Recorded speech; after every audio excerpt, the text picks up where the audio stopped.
que enseñar a nuestros hijos. Es decir, vinculémonos con la actualidad, atribuyámosle valor a ese concepto, a esa condición del periodismo y de otras disciplinas más o menos afines de tratar la actualidad, de referirnos al aquí y ahora, se incluye la historia por supuesto, pero no esa actualidad que se impone como una tiranía desde muchos medios de comunicación y que al contrario distrae a los perceptores, a los oyentes, los lectores, los televidentes,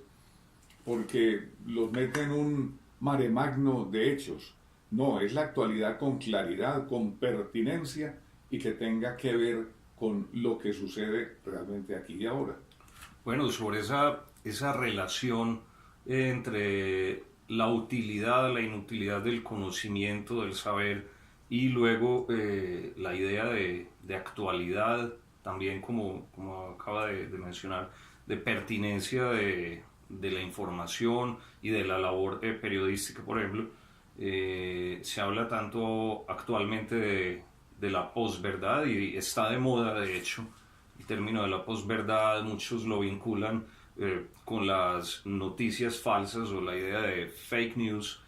pero además creo que yendo un poco más al fondo, esto ha generado que no solo haya, digamos, hechos falsos o noticias falsas,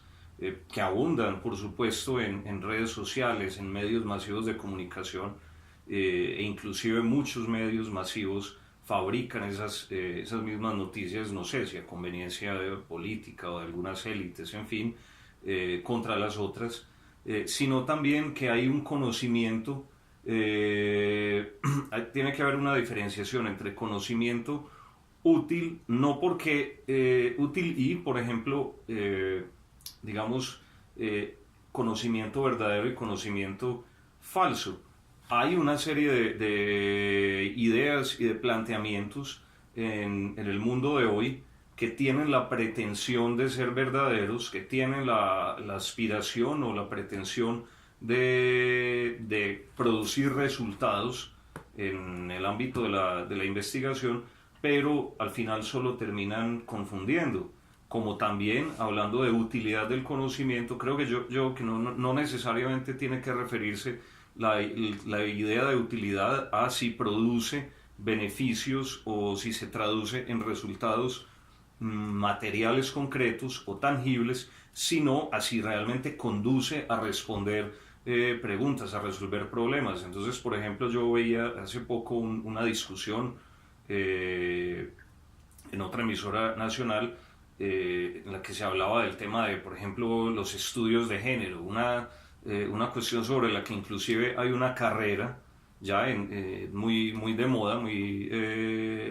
trending, como dirían los millennials hoy, en las universidades estadounidenses. Y yo pensaba, sin subestimar o sin desdeñar que la discusión se tenga que dar, pero yo inscribo un conjunto de disciplinas que formen los estudios de género o que hablen de una carrera o una profesión, estudios de género, dentro de lo que sería conocimiento poco útil, porque ¿qué respuestas pretende obtener o hacia dónde va esa cuestión? ¿En qué diálogos vamos a incurrir cuando alguien puede invertir, no sé, 4 o 5 años de su vida solo dedicado a eso, pero a la sociedad en que le va, digamos, a beneficiar, o cómo la sociedad puede hacerse mejor con una carrera así? Aunque también, por ejemplo, con las llamadas teorías de la conspiración dentro del tema de los hechos falsos o noticias falsas, también vemos teorías falsas y teorías verdaderas, que además es algo que viene dándose desde prácticamente el fin de la Edad Media, y es ahora la discusión entre quienes siguen sosteniendo algo que además parecería incuestionable, es que la Tierra es redonda, pero aparecen los terraplanistas dentro de esta cuestión de la posverdad. Entonces luego va a encontrar uno millones y millones de pistas o de videos, de documentos, en fin, por ejemplo en YouTube, en donde están quienes le dan apariencia de realidad o apariencia de verdad a este planteamiento, cuando dicen, no, hemos sido engañados todo este tiempo, la Tierra no es esférica, sino que se llama planeta precisamente porque es plana y tiene forma realmente de disco y estamos encerrados en un domo. El espacio exterior no existe, o si existe, nunca lo hemos visitado o nunca el ser humano ha salido del planeta. Entonces, una discusión como esa, por ejemplo, genera tanta confusión, tantas tensiones, que puede terminar inclusive por derrumbar una cantidad de planteamientos que le han dado forma a la física, a la química, a la astronomía, en fin, y entonces ya se pasa del terreno de las noticias o hechos falsos en la política y en la economía en general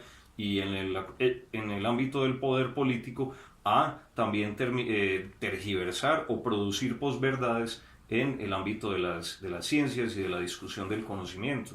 Hoy en el coloquio de los libros por Radio Bolivariana estamos hablando sobre Harari,